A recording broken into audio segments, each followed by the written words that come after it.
ثم والله ثم والله خۆم بە ئەهلی ئەوە نازانم لێرە بوەست کەخوای گەورە دەفەرمێ فلا تدعو مع الله أحدا لەگەڵ خوا هاوار مەکە کەس.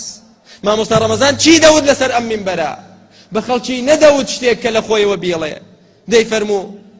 تەنها هاوارکەنە خوا. خوای گەورە فەرموویەتی فلا تدعو مع الله أحدا قل إنما أدعو ربي پێیان بڵێ من تەنها هاوار دەکەمە خوا. بۆ دەبێ کەسانێک ئەوەیان پێ ناخۆش بێت،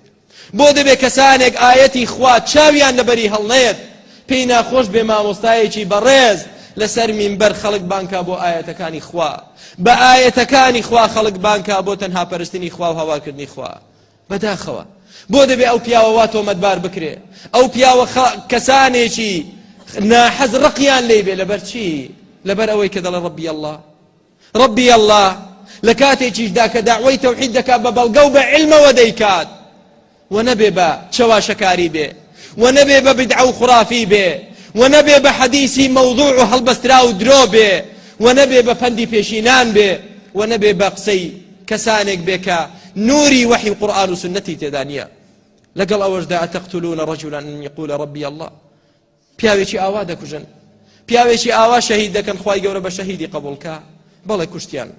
بەڵێ خوای گەورە بە شەهیدی قبوڵکە شەهیدیان کرد، بەڵام داوای تەوحید ماوەتەوە، بەڵام زەرەری نەکردووە مامۆستا